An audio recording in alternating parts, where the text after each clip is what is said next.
Isang matinis na sigaw ang bumasag sa nakabibinging katahimikan ng mansyon. Aray! Parang nanigas sa kinatatayuan niya si Jessica. Hawak niya ang isang basahan, handa sanang punasan ang isang maliit na mesang gawa sa salamin, pero natigilan ang kanyang kamay sa ere. Nanggaling ang sigaw sa matandang babae na nakaupo sa isang marangyang silya, si Doña Augusta. Kasabay ng pagbilis ng tibok ng puso ni Jessica, ang pag-usal ng isang dasal sa kanyang isipan. Unang araw mo, Jessica. Huwag kang papalpak. Kailangan mo ang trabahong to. Kailangan na kailangan niya. Ang sahod dito, ang tanging pag-asa para sa gamutan ng kanyang inang may sakit at sa pag-aaral ng dalawa pa niyang nakababatang kapatid. Ilang oras lang ang nakalipas, halos lumundag siya sa tuwa nang matanggap ang tawag mula sa agency. Tanggap ka na, Jessica. Magsisimula ka agad ngayon sa Beles Mansion. Halos maiyak siya habang ibinabalita iyon sa kanyang ina. Nakita niya ang panandaliang liwanag sa mga mata nito, isang liwanag na matagal na niyang hindi nakikita. Ngayon, habang nakatayo sa gitna ng sala na mas malaki pa sa buong bahay nila, parang gusto na lang niyang maging invisible. Mommy, ano po yon? Okay lang po ba kayo? Ang nagsalita ay si Ma'am Renata, ang napakagandang manugang ni Doña Augusta. Siya ang nag-interview kay Jessica kanina. Kung meron mang perpektong babae, siguro ay si Ma'am Renata na yon. Mula sa makinis na balat, sa buhok na laging maayos, hanggang sa mahinhing pananalita, lahat ay perpekto. Pero may kakaiba sa mga ngiti nito, isang lamig na hindi kayang itago ng mamahaling pabango. Dahan-dahang lumapit si Renata sa kanyang biyenan. Sa kamay nito ay isang suklay na gawa sa pilak. Siya ang nagsusuklay sa maninipis at puti ng buhok ng matanda kanina nang bigla itong sumigaw. Masakit! Ang anit ko. Halos pabulong na, sabi ni Doña Augusta. May bakas ng takot sa kanyang mga mata habang nakatingin sa manugang. Isang malambing na tawa ang pinakawalan ni Renata. Hinaplos nito ang balikat ng matanda. Naku, Mami, ganyan talaga po siguro kapag tumatanda na. Nagiging mas sensitibo ang anit. Bumaling ito kay Jessica at ang nangiti nito ay hindi umabot sa kanyang mga mata. Ikaw, Jessica, huwag kang mag-alala. Medyo may edad na si Mami, kaya minsan ay nagiging masasakitin. Oo po, Ma'am, sagot ni Jessica. Sabay yuko ng ulo. Pinilit niyang ibalik ang atensyon sa mesang dapat niyang linisin na para bang ang pagiging abala ay magiging isang kalasag laban sa tensyon na bigla na lang bumalot sa buong silid. Huwag kang makialam, sabi niya sa sarili. Gawin mo lang ang trabaho mo. Halika, Mami.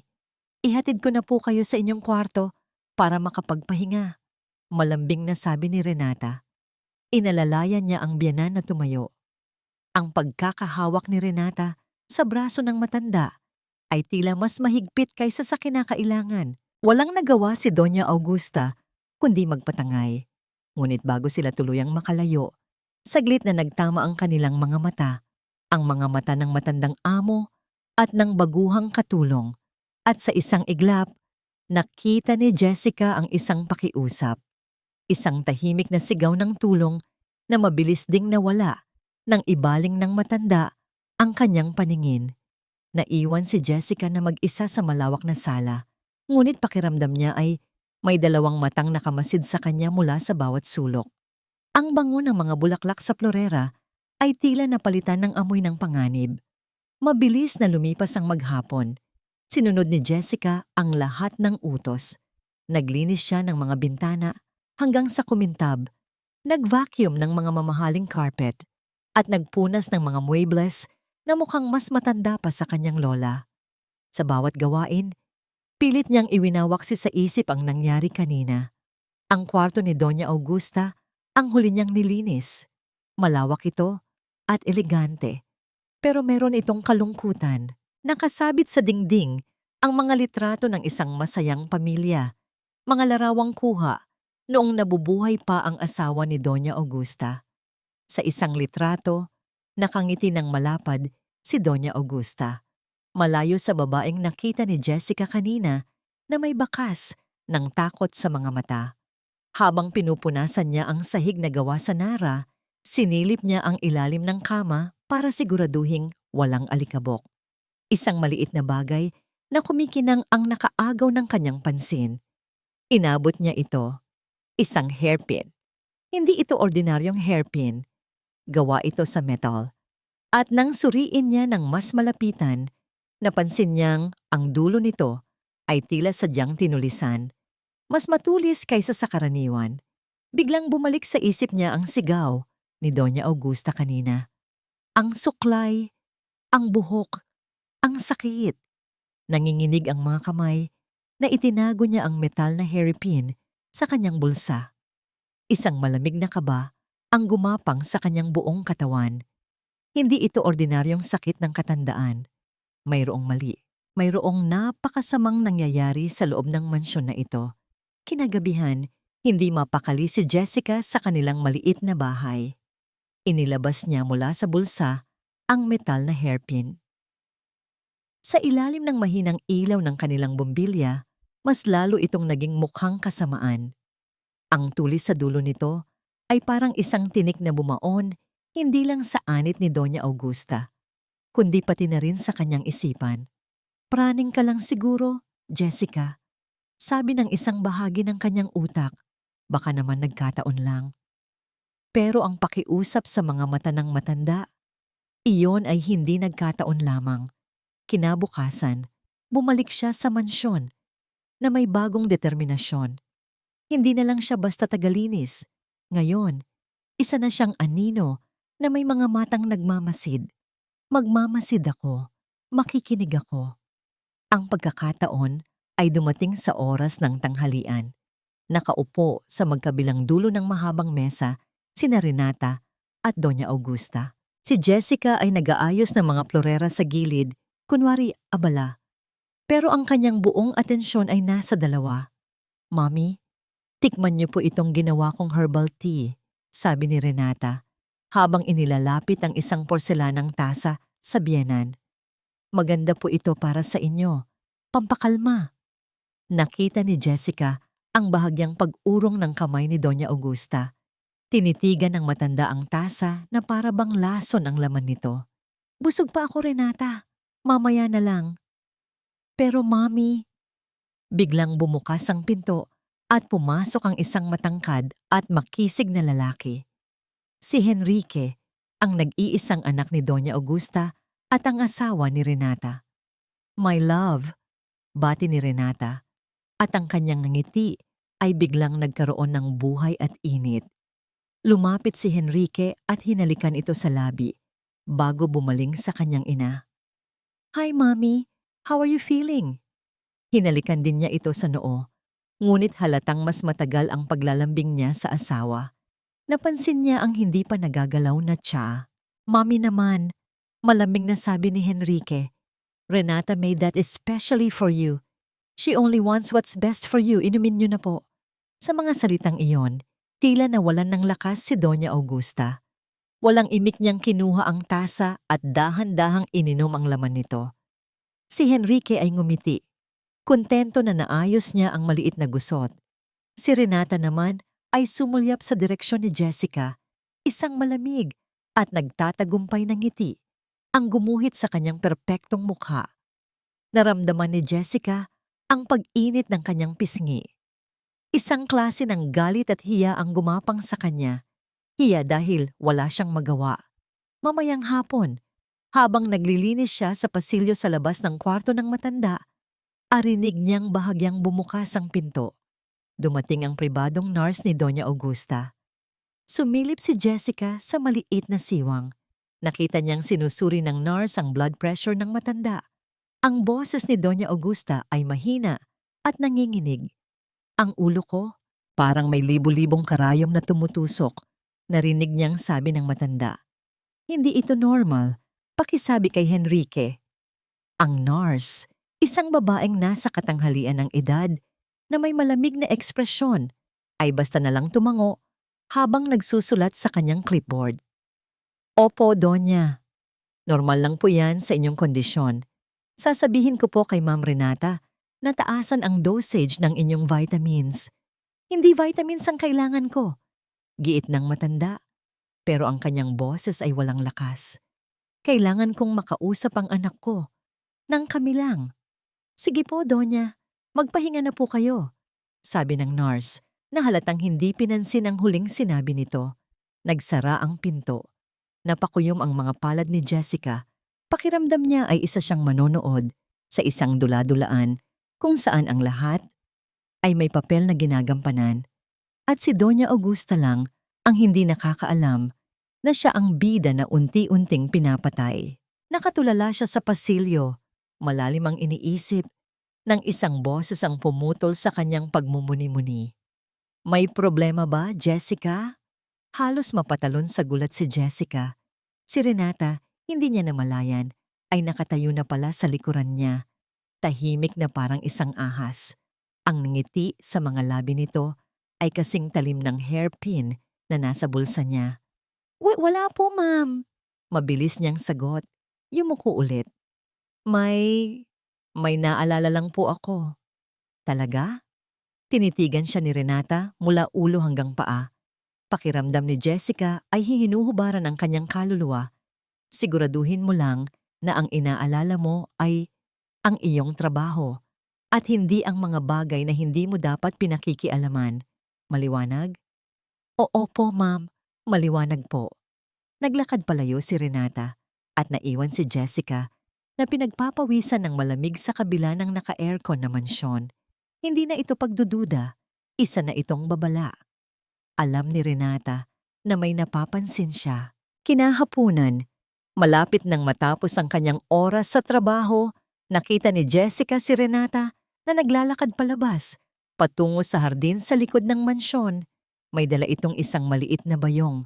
Dahil sa takot at sa hindi maipaliwanag na kuryosidad, sinundan niya ito. Nagtago siya sa likod ng malalaking paso at halaman. Maingat na huwag gumawa ng anumang ingay.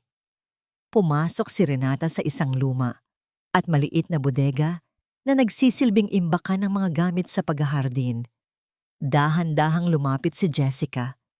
May isang maliit na butas sa pader na gawa sa kahoy, sapat lang para makasilip ang isang mata. Idinikit niya ang kanyang mata sa butas. Ang nakita niya sa loob ay nagpatigil sa kanyang paghinga. Sa ibabaw ng isang lumang mesa, inilabas ni Renata ang laman ng kanyang bayong. Isang botelyang walang tatak na may madilim na likido sa loob. At isang maliit na supot. Mula sa supot, ibinuhos niya ang laman nito. Isang bunto ng mga metal na hairpin. Parehong-pareho sa natagpuan niya sa ilalim ng kama ni Doña Augusta. Isa-isa, isinawsaw ni Renata ang matutulis na dulo ng bawat hairpin sa madilim na likido, habang isang demonyong nangiti ang dahan-dahang gumuguhit sa kanyang mukha. Parang mga pako na bumaon sa sahig ang mga paa ni Jessica. Hindi siya makagalaw. Ang tanging naririnig niya ay ang malakas na dagundong ng sarili niyang dibdib. Ang imahe ni Renata na isinasawsaw ang mga hairpin sa madilim na likido ay paulit-ulit na naglalaro sa kanyang isipan na parang isang sirang plaka. Nabalik lang siya sa katinuan nang marinig ang mahinang kalansing ng kandado. Mabilis siyang umurong at nagtago sa mas makapal na bahagi ng hardin. Sapat lang para hindi siya makita. Lumabas si Renata mula sa bodega na para bang walang nangyari, dala ang isang basket ng mga bagong pitas na rosas. Ang perpektong nangiti ay muling nakapinta sa kanyang mukha. Hindi na ito hinala. Sigurado na siya. Ngunit ang kasiguraduhan ay may kasamang matinding takot. Ano ang gagawin niya? Sino ang lalapitan niya? Si Sir Henrique na bulag sa pag-ibig?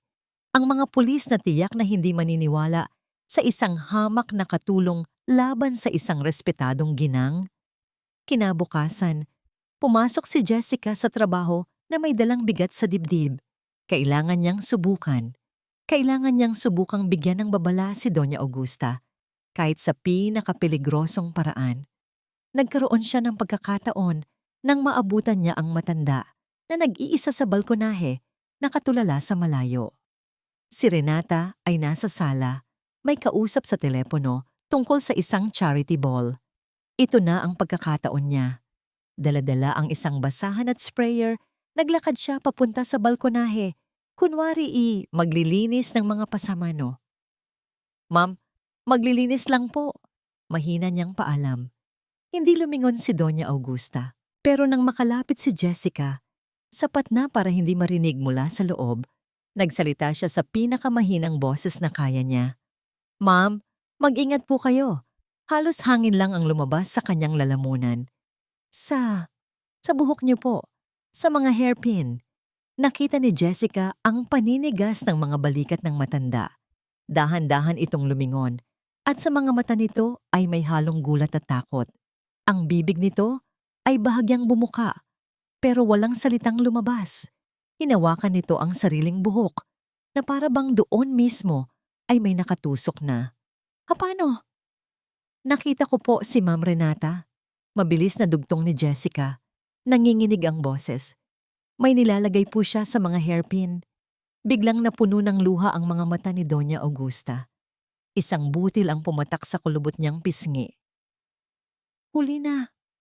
Huli na ang lahat para sa akin, Hija." "Hindi po, ma'am. Pwede po kayong..." "Mami, nandito lang pala kayo. Akala ko kung nasaan na kayo."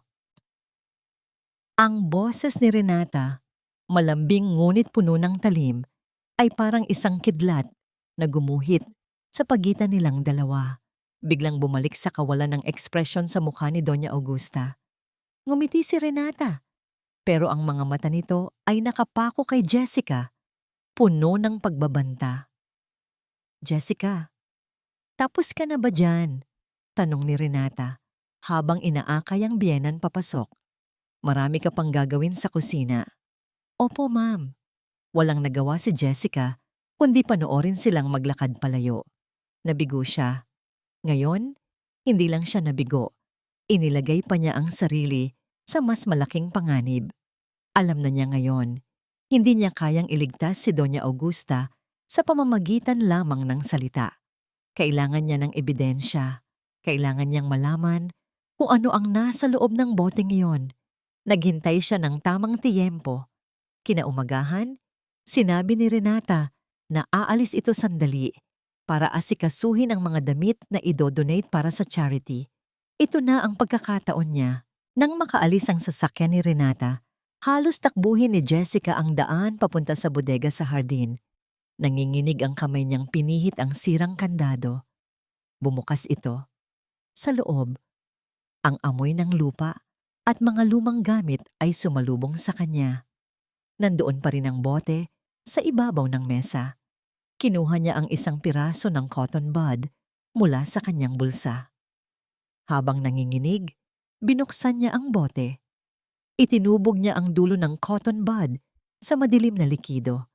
Kailangan niya lang ng sample, isang maliit na sample na maipapasuri niya. Isasara na sana niya ang bote nang biglang may aninong tumakip sa liwanag mula sa pintuan. Napahinto ang paghinga ni Jessica. Dahan-dahan siyang lumingon. Nakatayo sa may pintuan si Renata, nakahalukip-kip, at ang kaninang perpektong nangiti ay ganap ng nabura sa kanyang mukha. Pinalitan ito ng isang ekspresyon na purong kasamaan. "Ano ang ginagawa mo dito, Jessica?" Ang tanong ay kasing lamig ng yelo. Hindi ito pasigaw, ngunit ang diin sa bawat salita ay sapat na para manayo ang lahat ng balahibo sa batok ni Jessica. Hawak pa rin niya ang cotton bud na may bakas ng madilim na likido. Para itong isang sandata na bigla na lang naging ebidensya laban sa kanya. Nanuyo ang kanyang lalamunan. Walang salitang lumabas. Dahan-dahang humakbang papasok si Renata. Isinara ang pinto sa kanyang likuran. Ang mahinang kalabog nito ay parang tunog ng pagsasara ng isang kabaong. Ang nangiti ay tuluyan ng nawala sa kanyang mukha at ang natira ay isang maskara ng purong pagkamuhi. Sa isang iglap, nagbago ang pananaw ni Jessica. Ang babaeng nasa harap niya ay hindi na ang elegante at perpektong ginang Isa itong halimaw na nag-aanyong tao. Akala ko ba malinaw ang usapan natin? Sabi ni Renata, ang kanyang boses ay isang mapanganib na bulong. Sinabi ko sa iyo na gawin mo lang ang trabaho mo. Hinawakan ni Renata ang panga ni Jessica. Ang kanyang mga kuko ay bahagyang bumaon sa balat nito. Pero hindi ka nakinig. Mahilig ka palang mangialam ng gamit ng iba. Hindi po, ma'am. Sa wakas ay nagkaroon ng boses si Jessica. Kahit pa nanginginig ito. Nakita ko po kayo. Alam ko po ang ginagawa ninyo kay Doña Augusta. Isang tawa ang kumawala sa mga labi ni Renata. Isang tawa na walang bakas ng saya. At ano sa tingin mo ang ginagawa ko? Binitawan niya ang panga ni Jessica at kinuha ang bote. Itinaas niya ito laban sa liwanag. Ito ba? Itong espesyal na herbal hair oil para sa anit ni Mommy? Isang sikretong recipe na bigay pa ng lola ko para palakasin ang buhok niya? Ang kasinungalingan ay lumabas sa kanyang bibig nang ganoon na lang kadali. Ganoon na lang kanatural. Pinaghihinalaan mo ba ako, Jessica? Isang hamak na katulong, pinaghihinalaan ng amo niya. Napailing si Jessica. Umaatras hanggang sa masandal ang kanyang likod sa pader na kahoy. Wala siyang laban. Isang salita niya laban sa 100 salita ni Renata. Sino ang paniniwalaan? Biglang nagbago ang ekspresyon ni Renata. Ang galit ay napalitan ng isang kunwaring pag-aalala. Ngumiti ito. At sa pagkakataong ito, mas nakakatakot ang nangitin niya kaysa sa kanyang galit. Alam mo, Jessica, sabi nito habang lumalapit muli. Nagkamali ako sa'yo. Siguro ay pagod ka lang. Marami ka sigurong iniisip. Pasensya ka na kung natakot kita. Hinaplos nito ang buhok ni Jessica. Ang bawat dampi ng kanyang daliri ay parang dampi ng isang ahas. Kalimutan na natin to, okay? Bumalik ka na sa loob. Maghanda ka ng merienda para sa amin ni Mommy. Natulala si Jessica. Hindi niya maintindihan ang biglang pagbabago, pero dahil sa takot, wala siyang nagawa kundi tumango. Mabilis siyang lumabas ng bodega, nag-iwan ng isang bakas ng alikabok sa kanyang pagmamadali. Naiwan si Renata sa loob, nakatingin sa bote. Ang ngiti sa kanyang labi ay naging isang ngangiwi. Bobong bata, isip niya. Akala niya ba ganoon kadali? Hindi niya pwedeng basta na lang paalisin si Jessica. Dahil kung gagawin niya iyon, maghahanap ito ng tulong, magsusumbong. At kahit walang maniwala, ayaw niya ng anumang gulo. Kailangan niyang sirain ang kredibilidad ni Jessica. Kailangan niyang gawin itong isang sinungaling, isang magnanakaw sa mata ng lahat. Lalo na sa mata ni Henrique. May pumasok na plano sa kanyang isip. Isang plano na kasing dumi ng likidong nasa loob ng bote. Pumasok siya sa mansyon at dumiretso sa kanyang kwarto. Mula sa kanyang jewelry box, kinuha niya ang isang mamahaling pulseras, isang antigong piraso na regalo pa sa kanya ng ina ni Henrique. Ito ang paborito ng kanyang biyenan. Naghintay siya. Hinintay niyang pumasok si Jessica sa sala para maglinis at nang abala na ito sa pag-aayos ng mga unan sa sofa, dahan-dahan siyang lumapit sa lugar kung saan nakalagay ang bag ni Jessica. Walang gumawang ingay, mabilis niyang inihulog ang pulseras sa loob ng bulsa sa gilid ng bag. Bumalik siya sa kanyang kwarto at kinuha ang kanyang cellphone. Dinial niya ang numero ng kanyang asawa. Nang sumagot ito, pinahina niya ang kanyang boses at ginawa itong malungkot at nag-aalala.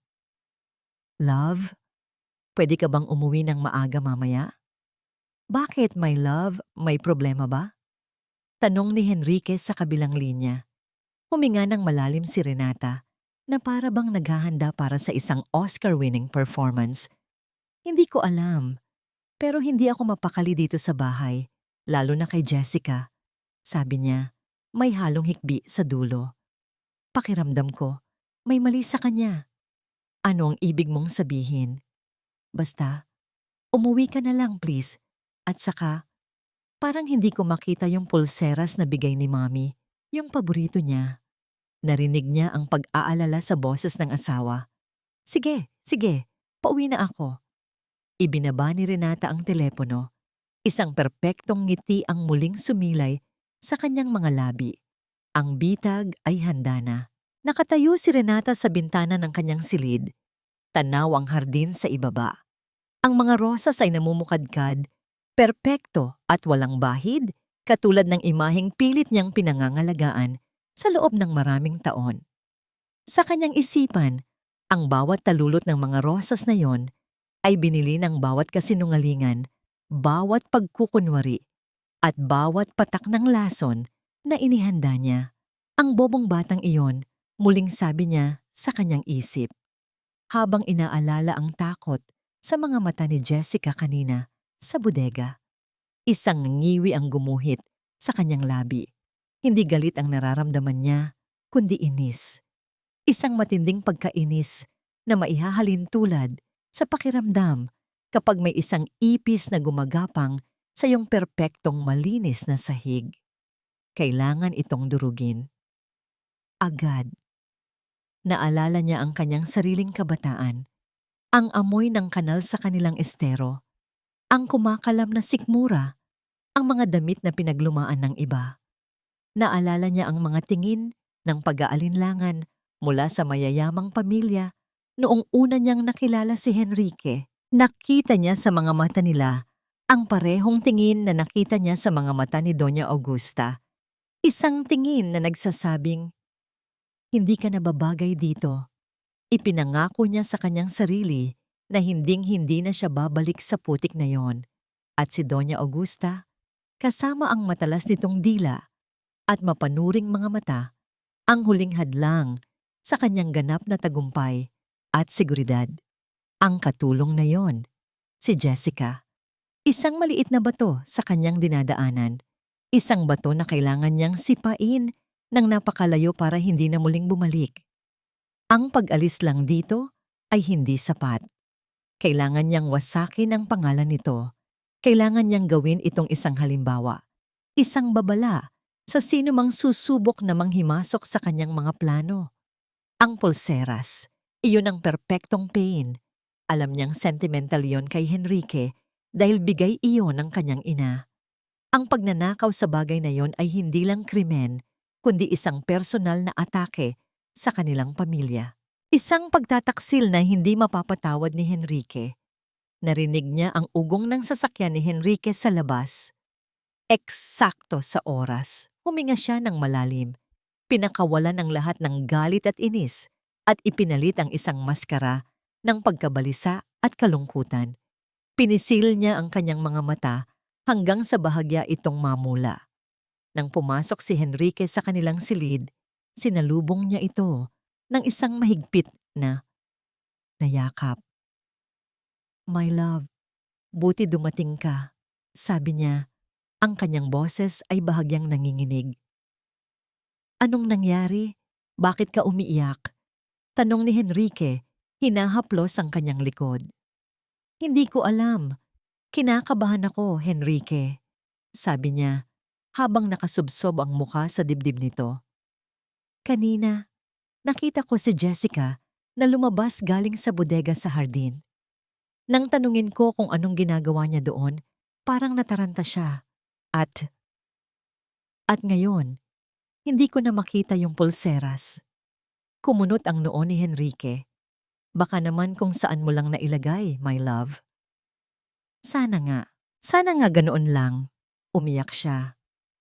Pero ang mga tingin niya sa akin, parang may iba. Parang may tinatago.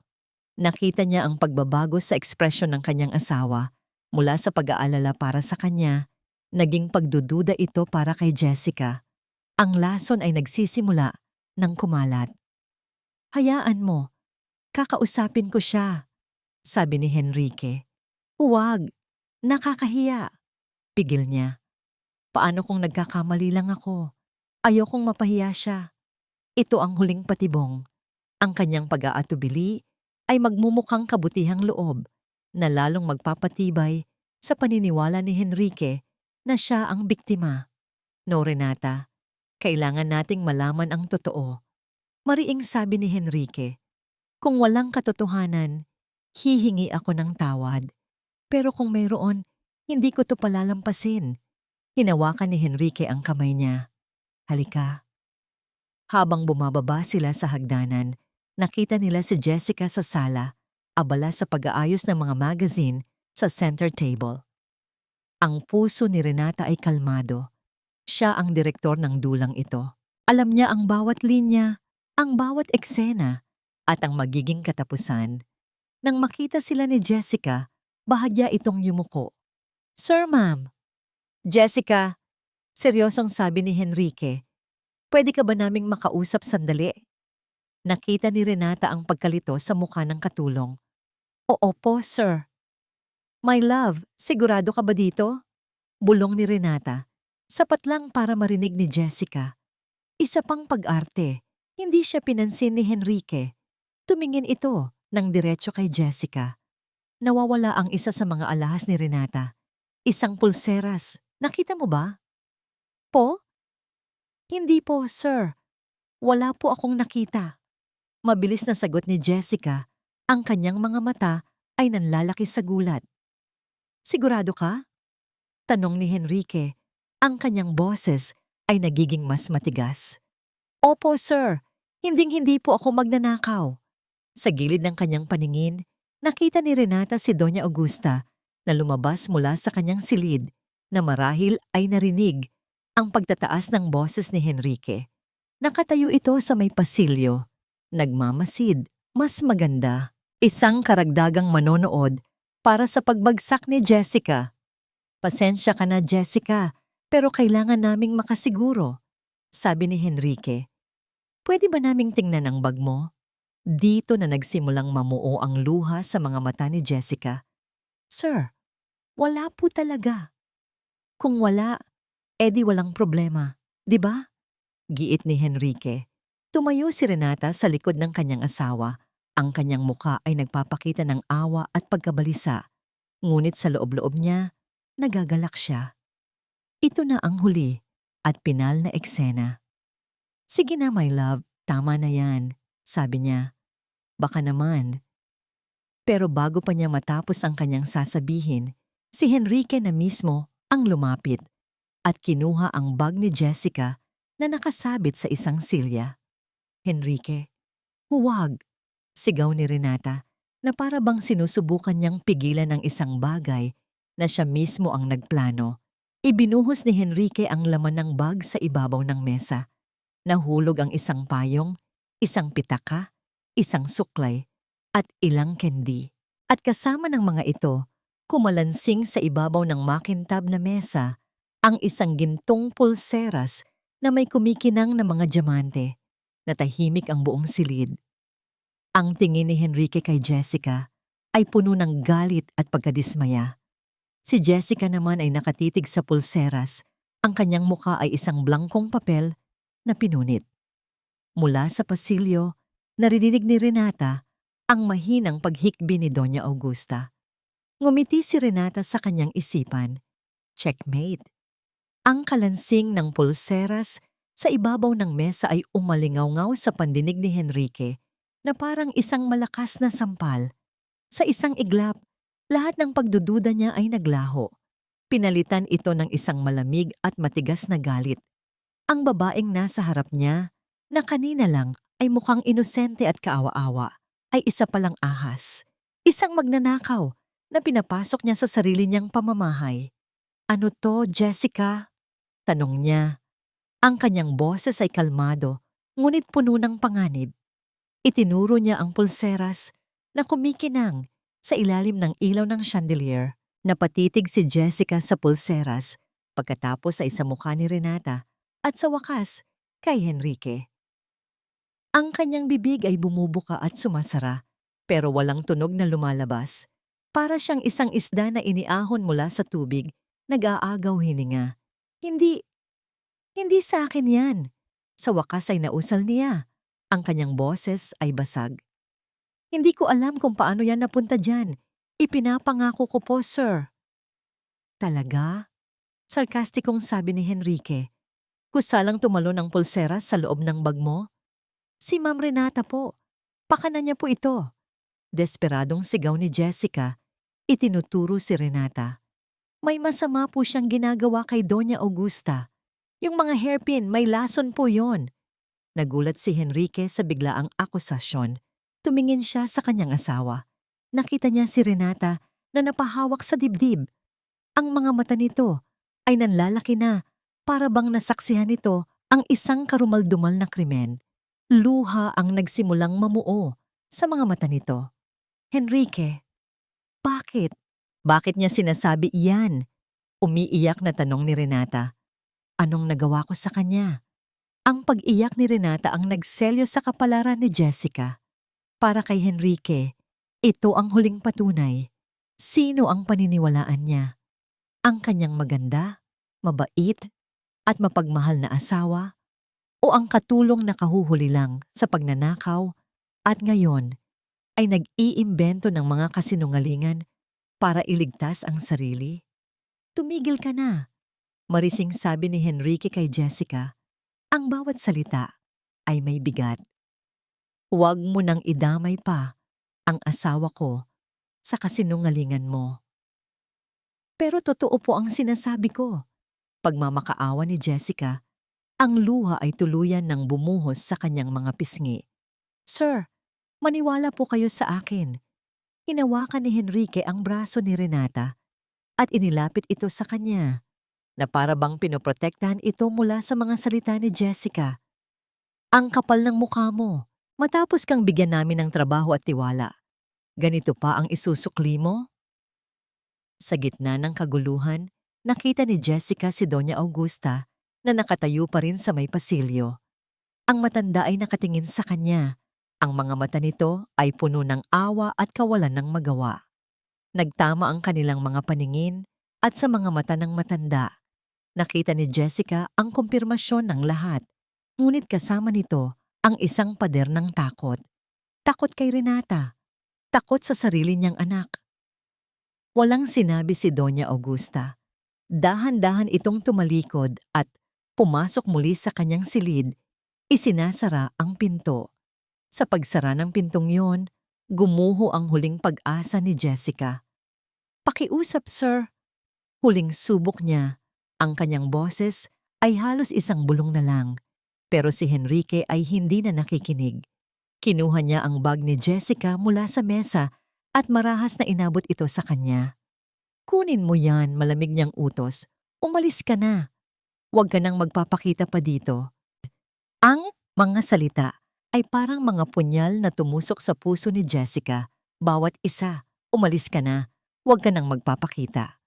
Salamat na lang at hindi na kita ipinakulong. Dagdag pa ni Henrique, ang kanyang boses ay puno ng pagkasuklam. Nanginginig ang mga kamay na kinuha ni Jessica ang kanyang bag. Hindi na niya pinunasan ang kanyang mga luha. Hinayaan na lang niya itong dumaloy. Wala nang natira sa kanya kundi ang kahihiyan. Habang naglalakad siya palabas ng mansyon, ang mansyon na sana'y magiging sagot sa kanyang mga problema. Sumulyap siya pabalik. Nakita niya si Henrique, nayakap-yakap si Renata. Hinahaplos ang buhok nito at binubulungan ng mga salitang pampakalma. Si Renata naman, habang nakasubsob sa dibdib ng asawa, ay sumulyap sa kanya. Sa ibabaw ng balikat ni Henrique, sa likod ng mga peking luha, nakita ni Jessica ang isang ngiti sa mga labi ni Renata. Isang ngiti ng isang demonyong nagtagumpay. Umupo si Jessica sa isang waiting shed. Hindi alintana ang ambon na tumatalsik sa kanyang muka at damit. Walang direksyon ang kanyang mga mata. Ang tanging laman ng kanyang isipan ay ang paulit-ulit na pag-playback ng mga huling salita ni Henrique at ang mapanuyang ngiti ni Renata. Para siyang isang basag na salamin, pinagpira-piraso ng mga kasinungalingan. Gumuho ang mundo niya, hindi lang dahil nawalan siya ng trabaho, kundi dahil sa matinding pakiramdam ng kawalang katarungan. Ang katotohanan ay naroon lang, abot kamay, ngunit natabunan ito ng kinang ng pera at kapangyarihan. Paano niya ngayon haharapin ang kanyang ina? Paano niya sasabihin na ang pag-asang dala niya kahapon ay isa na lang abong ngayon? Isang bus ang huminto sa kanyang harapan. Bumukas ang pinto, pero hindi siya gumalaw. Umalis ang bus. Iniwan siyang muli sa kanyang sariling kadiliman. Wala na. Talo na ako, sabi niya sa sarili. Ngunit sa gitna ng kanyang pagluluksa, isang alaala ang biglang sumulpot sa kanyang isipan. Ang mukha ng sarili niyang ina. Noong ito ay pinaalis din sa pinaglilingkurang mansyon, pinagbintangan sa kasalanang hindi nito ginawa. Naalala niya ang mga gabing umiiyak ito ng tahimik, ang kahihiyan at sakit na idinulot nito sa kanilang pamilya. At pagkatapos, naalala niya ang mga mata ni Doña Augusta, ang mga matang puno ng takot at pakiusap. Isang matandang babae na bilanggo sa sarili niyang pamamahay, dahan-dahang nilalaso ng sarili niyang manugang. Kung susuko siya ngayon, hindi lang niya tinatalikuran ang sarili niya. Tinatalikuran din na niya si Doña Augusta. Hahayaan na lang ba niyang manalo ang kasamaan? Isang apoy ang biglang nag-alab sa kanyang dibdib. Tinutunaw ang yelo ng kanyang kawalan ng pag-asa. Tumayo siya. Nanginginig ang kanyang mga binti, ngunit pinilit niyang humakbang. Naglakad siya pauwi. Dala-dala ang bigat ng mundo sa kanyang mga balikat. Pagdating niya sa kanilang maliit na bahay, naabutan niya ang kanyang inang naghihimay ng gulay. "O anak, ang aga mo yata?" Tanong nito, isang matamis na ngiti sa mga labi. "Kumusta ang trabaho?" Isang kasinungalingan ang agad na nabuo sa isip ni Jessica para hindi mag-alala ang ina. "Okay lang po, Nay. Medyo pagod lang. Sabi po, day off ko na raw po bukas." Tumango ang kanyang ina, puno ng pag-unawa. Ang tiwalang yon sa mga mata nito ang lalong nagpatibay sa kanyang loob. Hindi siya pwedeng sumuko. Pumasok siya sa kanyang maliit na kwarto. Mula sa pinakatagong bulsa ng kanyang bag, kinuha niya ang isang maliit na plastic kung saan niya maingat na itinago ang cotton bud na may sample ng madilim na likido. Ito na lang ang natitira niyang alas. Pero saan niya ito dadalhin? Bigla niyang naalala si Marco. Ang kanyang kaibigan mula high school na ngayon ay nasa kolehiyo at kumukuha ng kursong pharmaceutical chemistry. Matalino si Marco at higit sa lahat, mapagkakatiwalaan. Hindi na siya nag-aksaya ng panahon. Nagpaalam siya sa kanyang ina na may pupuntahan lang sandali. Nagkita sila ni Marco sa isang maliit na karinderya malapit sa universidad nito. Sa ilalim ng nag-iingay na bentilador, ikinuwento ni Jessica ang lahat. Mula sa sigaw ni Doña Augusta, sa hairpin na may tulis hanggang sa paghuli sa kanya ni Renata sa bodega at ang pag-frame up sa kanya sa pagnanakaw. Sa simula, halata ang pag-aalinlangan sa mukha ni Marco. "Jess, sigurado ka ba dyan?" sabi nito. "Baka nanonood ka lang ng masyadong maraming teleserye. Grabe naman yan. Lason. Parang sa pelikula lang yan ah." "Marco, seryoso ako." Giit ni Jessica. Ang kanyang mga mata ay nagmamakaawa. "Alam ko ang nakita ko. At ito." Inilabas niya ang plastic na may lamang cotton bud. "Ito ang ebidensya. Pakiusap, Marco. Ikaw lang ang makakatulong sa akin. Kailangan kong malaman kung ano to." Tinitigan ni Marco ang cotton bud. Pagkatapos ay ang desperadong mukha ni Jessica. Nakita niya ang katapatan sa mga mata ng kaibigan. Bumuntong hininga ito. "Delikado to, Jess," sabi niya. "Hindi ako pwedeng basta-basta magpasok ng unknown sample sa lab ng school. Pero, sige, susubukan ko. Gagawa ako ng paraan para maisingit to nang walang makakaalam. Pero hindi ko maipapangako kung kailan ko makukuha ang resulta. Kahit kailan, maghihintay ako," sabi ni Jessica. Isang bahagyang pamangiti ng pasasalamat ang sumilay sa kanyang mga labi. "Salamat, Marco. Utang ko sa iyo ang buhay ko." Lumipas ang 2 araw na parang 2 taon. Bawat tunog ng kanyang luma at basag na cellphone ay nagpapatayo ng kanyang balahibo. Sa 3 araw, habang naglalabas siya, bigla itong nag-ring. Marco calling. Nanginginig ang mga kamay na sinagot niya ito. Hello? Jess! Ang boses ni Marco sa kabilang linya ay iba. Wala na ang pagbibiro. Pinalitan ito ng isang boses na seryoso at puno ng pag-aalala. Marco, anong resulta? Nalaman mo na ba? Narinig niya ang malalim na paghinga ni Marco sa kabilang linya. Jess, hindi to hair oil. Hindi rin ito ordinaryong chemical. Ano to, Marco? Sabihin mo na. Mayroong sandaling katahimikan bago nagsalita muli si Marco. Ang kanyang boses ay halos isang pabulong na puno ng takot. Ito ay katas mula sa isang napakabihirang halaman na tinatawag na dahon ng luha ng demonyo. Hindi ito agad nakamamatay, Jess, pero dahan-dahan itong sinisira ang nervous system. Nagdudulot ito ng matinding sakit ng ulo, pagkalito, at guni-guni. Napahawak si Jessica sa dingding para suportahan ang sarili. Lason ito, Jess. Isang mabagal pero mabisang lason. Lason. Ang salitang yun ay umalingaw-ngaw sa pandinig ni Jessica. Paulit-ulit na parang isang sirang record. Matapos ibaba ang tawag ni Marco, napaupo siya sa sahig. Yakap ang kanyang mga tuhod. Ang katotohanan ay mas masahol pa sa kanyang pinakamasamang bangungot. Hindi lang simpleng pananakit ang ginagawa ni Renata. Ito ay isang mabagal at kinakalkulang pagpatay. Ang siyentipikong ebidensya ay nasa kanya na. Ngunit alam niyang hindi pa rin ito sapat. Isang sample na kinuha ng isang pinatalsik na katulong. Madali itong pabulaanan ng mga abogadong kayang bayaran ni Renata. Kailangan niya ng higit pa. Kailangan niya ng isang bagay na hindi matatawaran. Isang pag-amin. Isang pag-amin mula mismo sa bibig ni Renata. Pero paano? Paano siya makakakuha ng ganoong bagay, gayong hindi na siya makakalapit pa sa mansyon? Isang ideya ang biglang pumasok sa kanyang isipan. Isang ideya na napakapangahas at napakadelikado na halos itaboy niya ito palayo. Ngunit habang tumatagal, ito na lang ang tanging liwanag na nakikita niya sa dulo ng madilim na lagusan. Kailangan niyang makapasok muli sa mansyon. Kailangan niyang magtanim ng isang recording device. Ngunit hindi niya ito kayang gawin mag-isa. Kailangan niya ng tulong mula sa loob. At iisang tao lang ang naisip niya, si Lolo Kiko, ang matandang hardinero ng mga Veles na kararating lang mula sa isang buwang bakasyon sa probinsya. Siya ang nagrekomenda kay Jessica sa agency.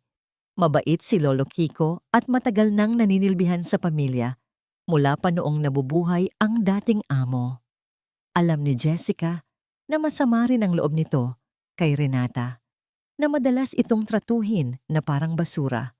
Kinagabihan, pinuntahan ni Jessica si Lolo Kiko sa maliit na bahay nito sa likod ng isang subdivision. Ikinuwento niya ang lahat.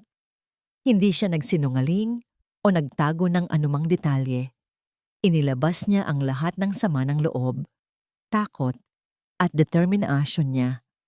Ang matanda ay tahimik na nakikinig. Ang kanyang mukha ay kulubot sa pag-aalala. Nang matapos si Jessica, bumuntong hininga ito ng malalim. Matagal ko nang nararamdaman na may masamang espiritu sa bahay na yan mula nang dumating ang Renata na yan, sabi ni Lolo Kiko. Ang kanyang boses ay garalgal. Kawawang Doña Augusta, ang bait-bait ng matanda. Tulungan niyo po ako, Lolo Kiko. Pagmamakaawa ni Jessica.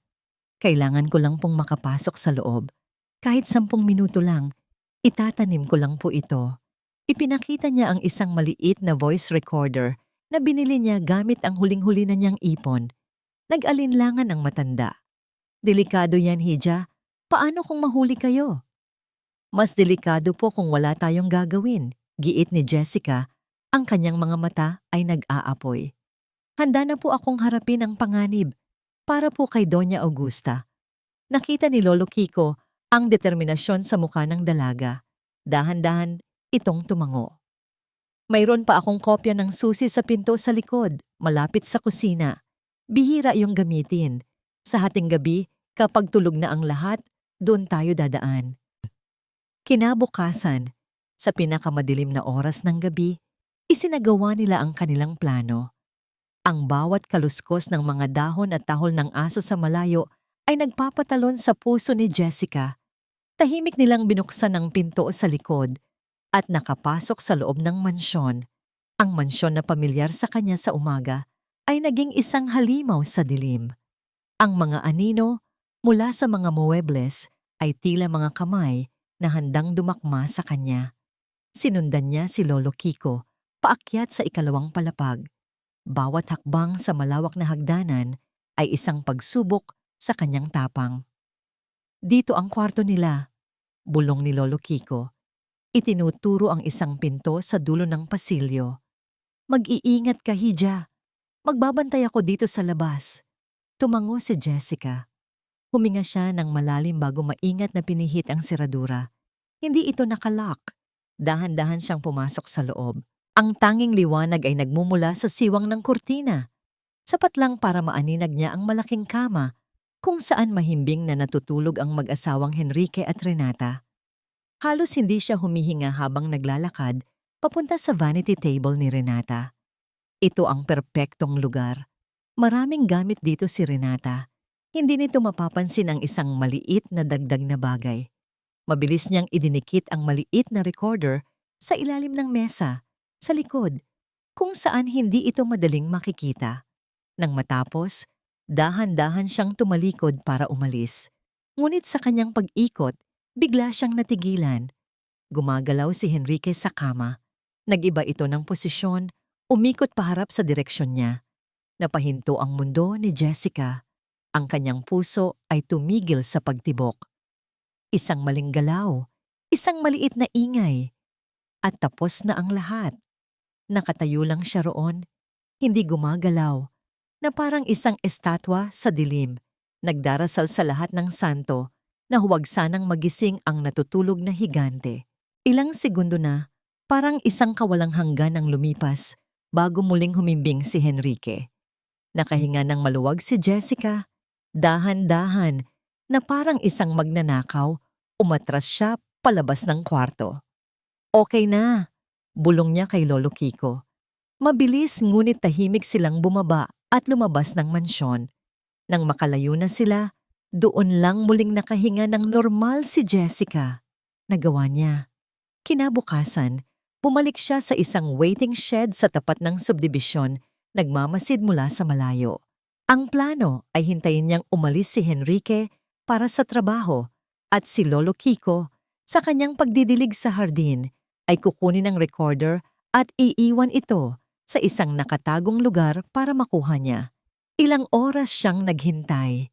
Ngunit imbes na ang sasakyan ni Henrique ang makita niyang lumabas, isang bagay ang gumulat sa kanya. Isang ambulansya, kasama ang isang police escort, ang pumasok sa gate ng mansyon. Isang matinding kaba ang biglang bumalot sa kanyang buong pagkatao. Napatayo siya. Anong nangyayari? Nahuli na ba sila? Hindi. Ang takot na naramdaman niya ay mas malalim pa roon. Ito ay para kay Doña Augusta. Ang kanyang puso ay halos sumabog sa dibdib. Huli na ba siya? Ang mga sumunod na araw matapos mapaalis si Jessica ay impyerno para kay Henrique. Hindi dahil sa nawalan siya ng katulong, kundi dahil sa biglaang paglala ng kondisyon ng kanyang ina. Ang dating mga daing lang ng pananakit ng ulo ay napalitan ng mga sigaw sa gabi. May mga pagkakataong nakikita niya itong nagsasalita mag-isa o kaya naman ay tinititigan ng isang blangkong pader na para bang merong ibang tao doon. Kawawang mami, malungkot na sabi ni Renata isang umaga. Habang pinagmamasdan nila si Doña Augusta na nakatulala sa bintana. Parang lalo siyang lumalala. Mayroong kirot sa puso ni Henrique sa tuwing nakikita niyang ganito ang ina. Naaalala niya ang mga huling salita ni Jessica, ang mga akusasyon nito tungkol sa lason at hairpin. Mabilis niya itong iwinawaksi sa isip, mga kasinungalingan ng isang magnanakaw, sabi niya sa sarili. Ngunit minsan, sa gabi, bumabalik ang mga salitang iyon para guluhin ang kanyang isipan. Tumawag na ako ng doktor, my love. sabi ni Renata. Hinahaplos ang kanyang braso. Si Dr. Alcaraz, siya ang pinakamagaling na geriatric specialist. Titingnan niya si Mommy mamaya. Dumating si Dr. Alcaraz, isang kagalang-galang na lalaki na may mga salamin at puting buhok. Matapos ang halos isang oras na pagsusuri kay Doña Augusta, sa loob ng silid nito, lumabas siya na may seryosong mukha.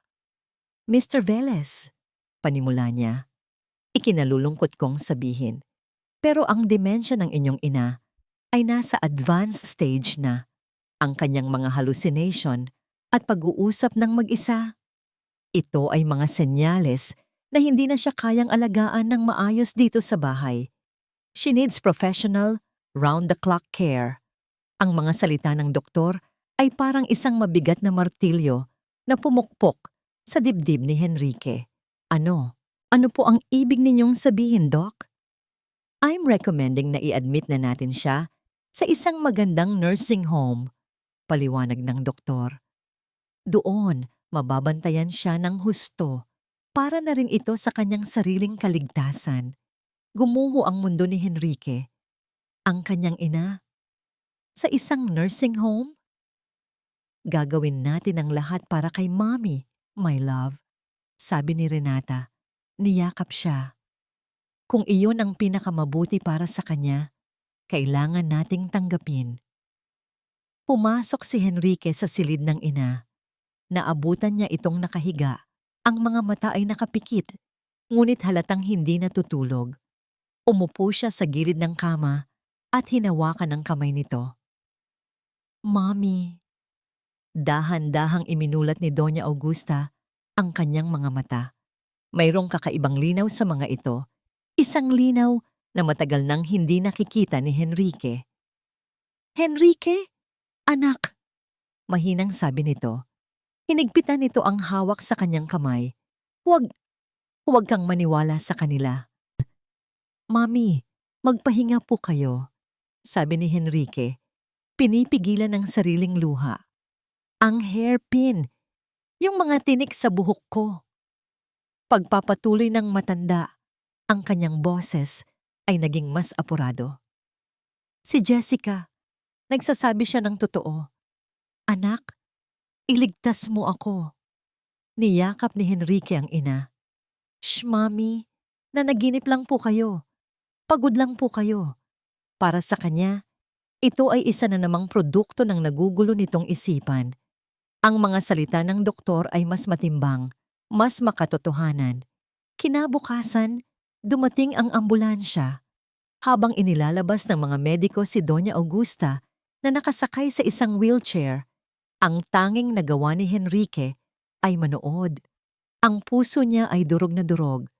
Tumingin sa kanya ang ina. Ang mga mata nito ay puno ng pagsuko at kalungkutan. Isang huling tingin na nagsasabing, "Bigo ka sa akin, anak." Niyakap siya ni Renata mula sa likuran. This is for the best, my love. Ginagawa natin ang tama. Tumango si Henrique. Sinusubukang kumbinsihin ang sarili na totoo ang mga salitang iyon. Habang paalis ang ambulansya, kasama ang police escort, sumulyap si Renata sa labas ng kanilang gate.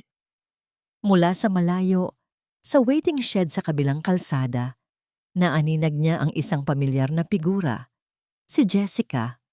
Isang ngiti ang sumilay sa mga labi ni Renata. Isang nginang ngiti na hindi nakita ni Henrique. Isang ngiting malamig, matagumpay, at ganap na walang awa. Sa wakas, natapos na ang huling hadlang. Samantala, sa labas, nanginginig na pinindot ni Jessica ang stop button sa kanyang cellphone, kung saan nire-record niya ang lahat ng audio na nasasagap ng device na itinanim niya. Ngunit ang kanyang atensyon ay nasa ambulansyang papalayo. Huli na ba siya? Pinindot niya ang play. Una, narinig niya ang usapan ni Henrique at Dr. Alcaraz. Pagkatapos, ang pag-uusap ni Henrique at Doña Augusta. At sa wakas, matapos umalis ni Henrique sa silid, may narinig siyang isang tawag sa telepono, ang boses ni Renata. Hello, Doc. Yes, it's me. Nakaalis na sila. Perfect. Everything went according to plan. Ang galing mong umarte, Doc. I'll transfer the rest of the payment to your account tomorrow.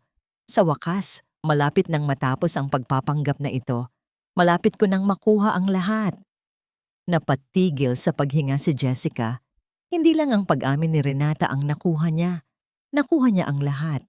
Ang pag-uusap nito sa doktor. Ang buong sabuatan. Tumingin siya sa direksyon kung saan lumiko ang ambulansya. Pagkatapos, sa kanyang cellphone, hindi pa huli ang lahat. Ngayon pa lang, magsisimula ang tunay na laban. Parang bombang sumabog sa pandinig ni Jessica ang bawat salitang binitawan ni Renata sa recording. Ang panluloko ay hindi lang pala sa lason. Ito ay isang malawak na sabuatan na kinasasangkutan pati ng isang doktor. Isang perpektong krimen. Ngunit ang perpektong krimen na yon ay may isang depekto. Siya, si Jessica. Nanginginig ang kanyang mga daliri habang hinahanap niya ang numero ni Henrique sa mga lumang mensahe mula sa agency. Nakita niya. Numero ng opisina nito. Walang sandaling pag-aalinlangan, pinindot niya ang call. Velez Holdings, good morning? Sagot ng isang formal na boses ng sekretarya. Hello, pwede ko po bang makausap si Sir Henrique Velez? Sabi ni Jessica. Pinipilit na maging kalmado ang kanyang nanginginig na boses. Emergency po ito. Galing po ako sa pamilya niya. Sino po sila? Jessica po. Pakisabi na lang po. Tungkol ito sa nanay niya. Ilang sandali nang nakakabinging katahimikan ng lumipas. Narinig niya ang mahinang pag-click sa kabilang linya. What is this? Ang boses ni Henrique ay malamig at puno ng galit. Halatang nagulat ito na siya ang tumatawag. How dare you call me? Sinabi ko na sa'yo na huwag ka nang magpapakita, di ba? Pati ba naman sa telepono? Sir, pakinggan niyo po muna ako. Sigaw ni Jessica. Hindi na napigilan ang desperasyon sa kanyang boses. Kung mahal niyo po talaga ang ina niyo, pakinggan niyo po ako kahit 1 minuto lang. Wala na tayong dapat pag-usapan. Isa kang magnanakaw at sinungaling. Alam ko po ang tungkol sa dahon ng luha ng demonyo. Isang salita. Isang pangungusap. Ngunit sapat na yon para magkaroon ng biglaang katahimikan sa kabilang linya. Ang pangalan ng halaman. Ang halaman na nasa hardin na paboritong-paborito ni Renata. Isang kakaibang halaman na madalas ipagmalaki nito sa kanilang mga bisita dahil sa therapeutic properties daw nito. Paanong nalaman ng isang katulong ang pangalan niyon? Anong sinabi mo? Nauutal na tanong ni Henrique.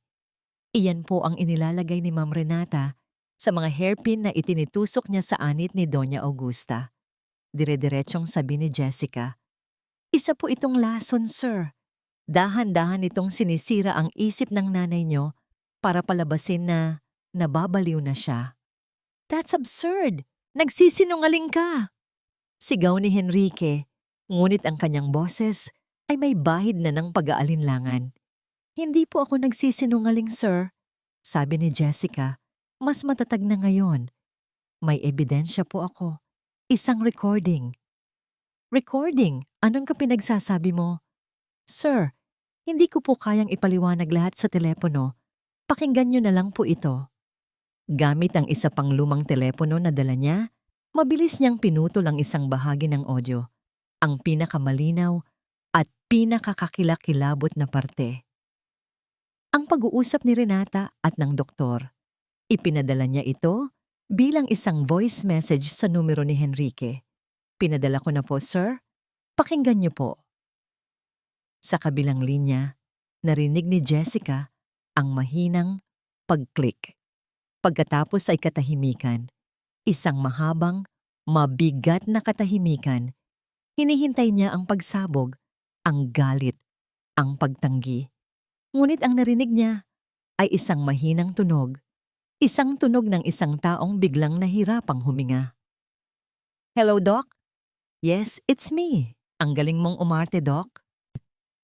Sa wakas, malapit nang matapos ang pagpapanggap na ito. Malapit ko nang makuha ang lahat. ang boses. Iyon ay walang dudang boses ni Renata. Ang kanyang malambing, perpektong boses na ngayon ay puno ng kasamaan. Dumaan ang 10 segundo, 20, 30. Nang sa wakas ay nagsalita si Henrique, ang kanyang boses ay halos hindi na makilala. Ito ay basag at puno ng sakit. Nasaan ka? Nasa waiting shed po ako sa tapat ng subdivision ninyo, sir. Huwag kang aalis dyan. Magkita tayo. Ibinaba ang tawag. Napaupo si Jessica sa upuan. Ang kanyang mga binti ay parang nawalan ng lakas. Nagawa niya. Napakinggan siya. Ngunit ang tagumpay ay may kasamang takot. Ngayon, kailangan niyang harapin ang isang lalaking winasak niya ang mundo.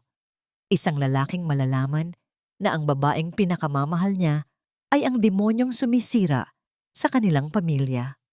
Hindi niya alam kung ano ang aasahan. Hindi nagtagal, isang itim at mamahaling kotse ang huminto sa tapat ng waiting shed. Bumaba ang bintana nito. Sa loob, nakaupo si Henrique, ngunit ang lalaking nakita ni Jessica ay malayo sa arogante at makapangyarihang CEO na nagpaalis sa kanya. Ang mukha niya ay putla, ang kanyang mga mata ay namumugto, at ang kanyang perpektong ayos na buhok ay bahagyang magulo na para bang paulit-ulit niya itong sinabunutan. Mayroong isang dekada ng pagod at sakit na idinagdag sa kanyang itsura sa loob lang ng ilang minuto. Sumakay ka. Utos niya. Ang kanyang boses ay walang emosyon. Nag-aalangan man. Pumasok si Jessica sa backseat. Ang amoy ng mamahaling leather ay sumalubong sa kanya. Isang matinding kabalintunaan sa bigat ng sitwasyon. Pinaandar ni Henrique ang kotse at nagmaneho papunta sa isang tahimik na parke, malayo sa mga matang mapanghusga. Huminto sila sa ilalim ng isang malaking puno ng akasya. Walang nagsalita sa loob ng halos 1 minuto. Ang tanging maririnig ay ang ugong ng aircon at ang malakas na paghinga ni Henrique. Iparinig mo sa akin ang lahat, sabi niya sa wakas. Hindi tumitingin kay Jessica. Ang kanyang mga mata ay nakapako sa kawalan. Inabot ni Jessica ang kanyang cellphone. Isinaksak niya ang earphones dito at iniabot ito kay Henrique. Mas maganda po kung kayo na lang ang makarinig, sir. Nanginginig ang mga kamay na kinuha ni Henrique ang earphones at isinuot ito.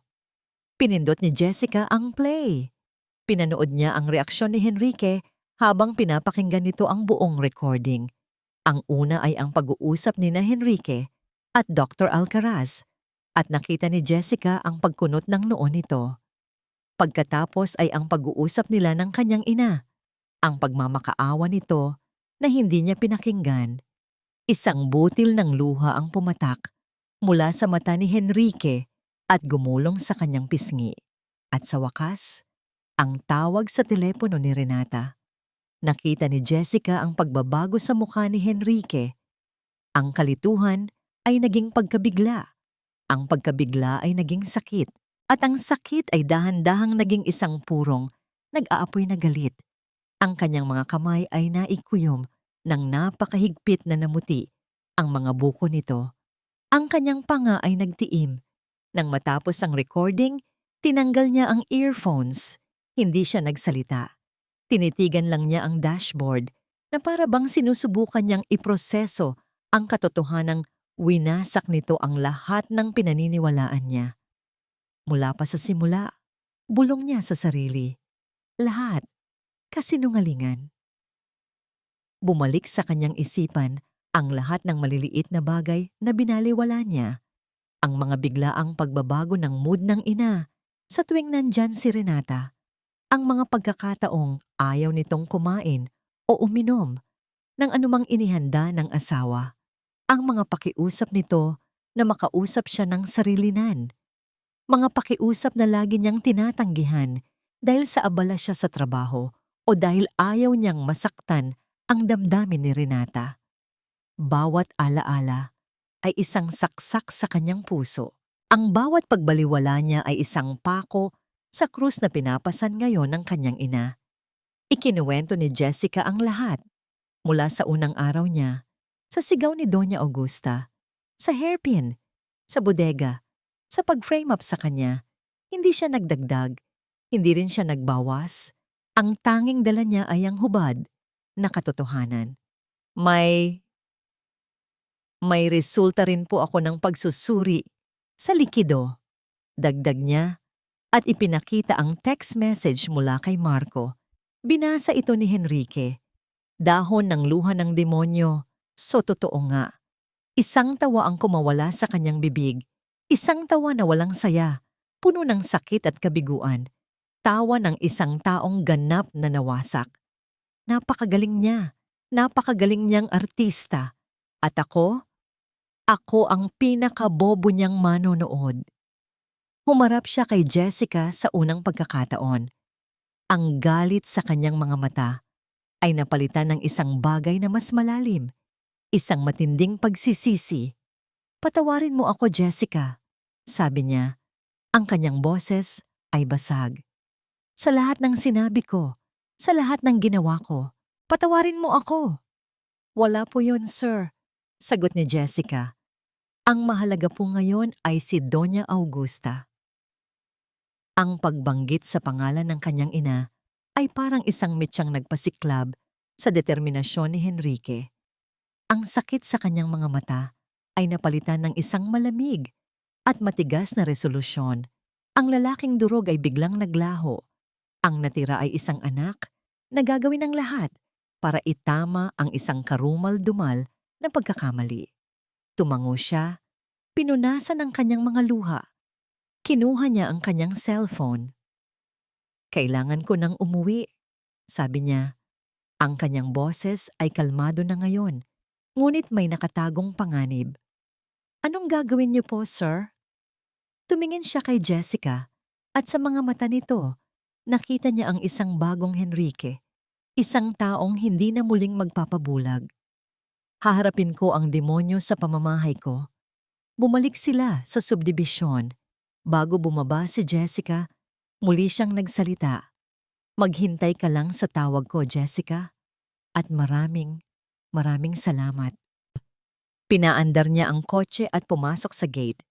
Habang pinagmamasdan ni Jessica ang papalayong sasakyan, ipinagdasal niya ang kaligtasan ng lalaking nasa loob at ang katarungan para sa babaeng sinaktan nilang lahat. Pagdating ni Henrique sa kanilang mansyon, sinalubong siya ni Renata sa pinto. May isang matamis na ngiti sa labi. My love, ang aga mo yata? May problema ba sa opisina? Hindi siya ngumiti pabalik. Tinitigan lang niya ito, ang babaeng minahal niya ng higit pa sa kanyang buhay.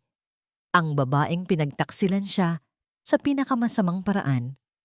Renata, sabi niya, ang kanyang boses ay walang emosyon. Kailangan nating mag-usap. Kinuha niya ang kanyang cellphone mula sa bulsa at pinindot niya ang play. Ang unang umalingaw-ngaw sa marangyang sala ay ang boses ni Dr. Alcaraz na nanggagaling sa speaker ng cellphone ni Henrique. Ang demensya ng inyong ina ay nasa advanced stage na. Nakatayo si Renata sa gitna ng sala. Ang kanyang perpektong ngiti ay bahagyang naglalaho, napapalitan ng pagkalito. My love, ano yan? Bakit mo pinapatugtog yan? Hindi sumagot si Henrique. Hinayaan lang niyang magpatuloy ang recording. Sunod na umalingaw-ngaw ang boses ng kanyang ina, mahina at desperado. Herdafi, yung mga tinik sa buhok ko, si Jessica, nagsasabi siya ng totoo. Anak, iligtas mo ako. Sa puntong ito, nagsimulang mamutla si Renata. Ang kanyang mga mata ay nagsimulang magpakita ng bahagyang pagkataranta. Henrique, patayin mo na yan. Bakit mo sinasaktan ang sarili mo? Lumapit siya para hawakan ang braso ni Henrique. Ngunit umatras ito na para bang si Renata ay isang kitungin. Ang kilos na yon ay mas masakit pa sa isang sampal. At sa wakas, ang tunog na sisira sa lahat. Ang boses ni Renata malinaw at hindi maikakaila, na nakikipag-usap sa telepono. "Hello, Doc?" "Yes, it's me." "Ang galing mong umarte, Doc." Sa wakas, malapit nang matapos ang pagpapanggap na ito, malapit ko nang makuha ang lahat. Nang matapos ang recording, ang tanging maririnig sa buong silid ay ang nakabibinging katahimikan. Bumagsak ang maskara ni Renata. Ang pagkalito ay naging purong takot. Tinitigan niya ang cellphone sa kamay ni Henrique na para bang iyon ay isang ahas na handa siyang tuklawin. "Sa saan mo nakuha yan?" Nanginginig niyang tanong. "Peke yan. Gawa-gawa lang yan. Sinisiraan ako ni Jessica." "Si Jessica?" Malamig na sabi ni Henrique. "Ang katulong na tinanggal natin dahil sa pagnanakaw ng pulseras na ikaw mismo ang nagtanim sa bag niya? Hindi totoo yan." "Tumigil ka na, Renata," sabi ni Henrique. Ang kanyang boses ay kalmado ngunit bawat salita ay may bigat ng isang bato. "Alam ko na ang lahat. Ang dahon ng luha ng demonyo. Ang unti-unti mong paglason sa sarili kong ina. Ang sabuatan niyo ng doktor na binayaran mo."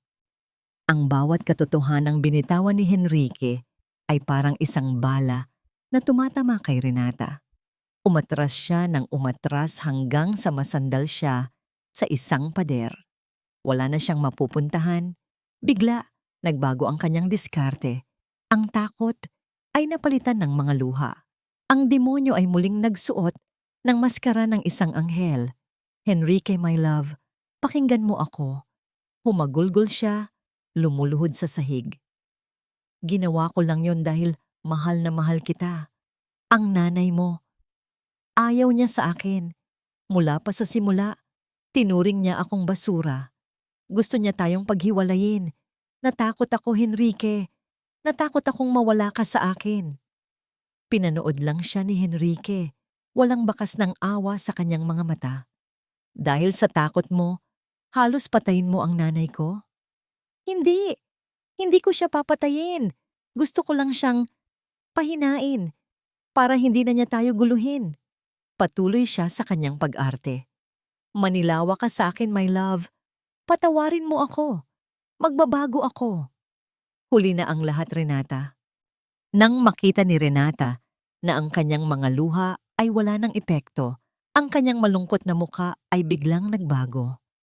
Ang kalungkutan ay naging galit. Ang pagmamakaawa ay naging pagbabanta. Tumayo siya. Ang kanyang mga mata ay nag-aapoy sa puot. "Kasalanan niyo to!" Sigaw niya, itinuturo si Henrique. "Kasalanan ng pamilya niyo. Itinuring niyo akong tagalabas. Laging kulang, laging hindi sapat. Iyong matandang yon." Dinuro niya ang direksyon ng kwarto ng ina. "Nararapat lang sa kanya yon. Kulang pa yon sa lahat ng pagpapahiyang ginawa niya sa akin." Sa wakas, lumabas ang tunay na halimaw. Ang lahat ng pagkukunwari ay natunaw, at ang natira ay isang babaeng puno ng inggit, galit at kasakiman. "At ikaw," humarap siya kay Henrique, may ngiwi sa labi. "Napakabobo mo, napakadali mong nauto.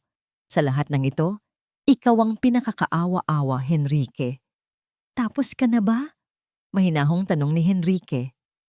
Sa puntong yon, bumukas ang pinto. Pumasok ang dalawang unipormadong pulis, kasama si Jessica na nakatayo sa kanilang likuran. Nanlaki ang mga mata ni Renata. Tumingin siya kay Henrique pagkatapos ay sa mga pulis. Doon niya napagtanto. Habang nag-uusap sila, tumawag na pala ng pulis si Henrique. "Renata Velez," sabi ng isang pulis. "Inaaresto ka namin sa salang attempted murder at panloloko." "Hindi! Hindi niyo ako pwedeng arestuhin. Bitawan niyo ako." Nagpupumiglas siya habang papalapit ang mga pulis para pusasan siya. Pinilit niyang tumakbo, ngunit wala siyang kawala.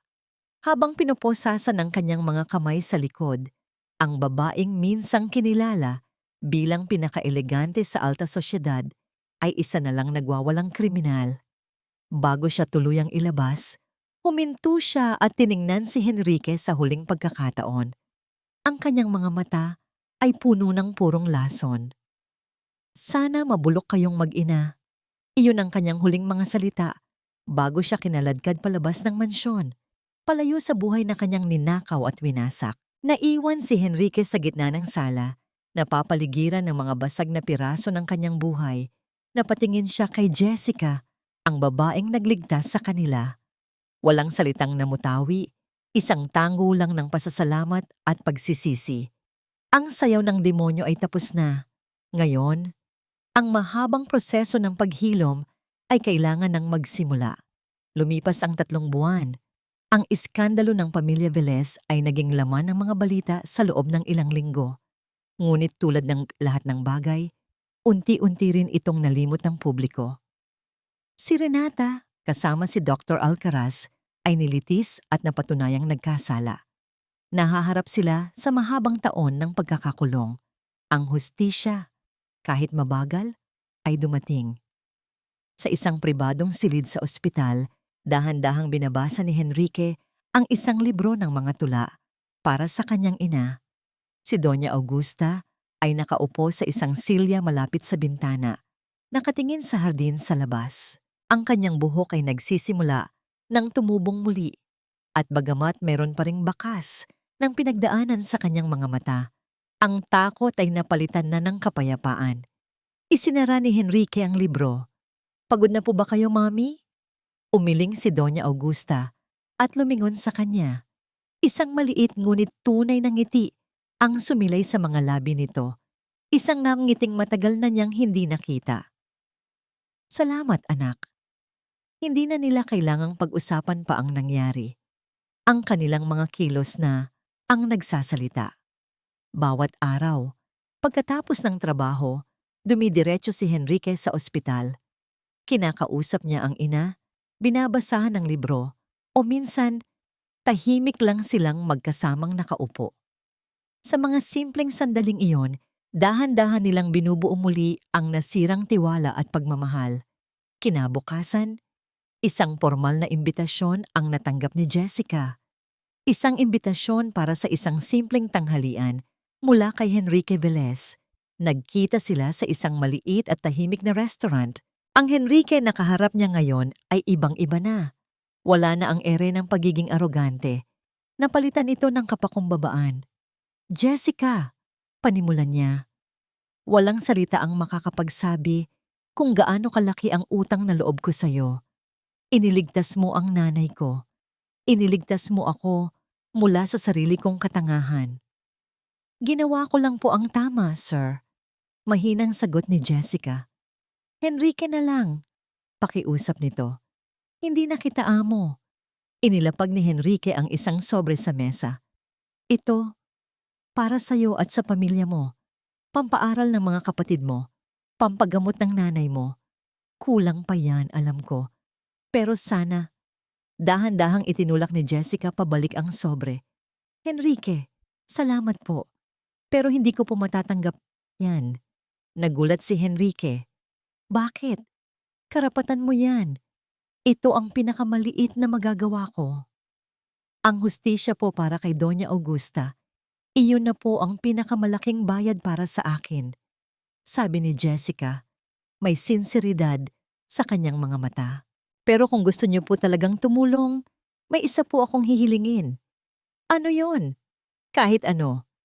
Gusto ko po sanang magtrabaho," sabi ni Jessica. "Hindi bilang katulong. Gusto ko pong gamitin ang karanasan ko para makatulong sa iba." Napangiti si Henrique sa unang pagkakataon. Isang tunay na ngiti. "Mayroon kaming family foundation, isang charity para sa mga kababaihan at matatandang inabuso. Sa tingin ko, kailangan nila ng isang tulad mo. Isang taong may tapang at may pusong lumaban para sa tama." Tinanggap ni Jessica ang alok. Umuwi siya sa kanilang bahay dala ang magandang balita. Nang ikwento niya ito sa kanyang ina, napaiyak ito sa tuwa. Ang kanilang munting tahanan, na minsang binalot ng kawalan ng pag-asa, ay napuno ngayon ng liwanag. Makalipas ang ilang linggo, sa kanyang unang araw sa trabaho sa foundation, humarap si Jessica sa salamin.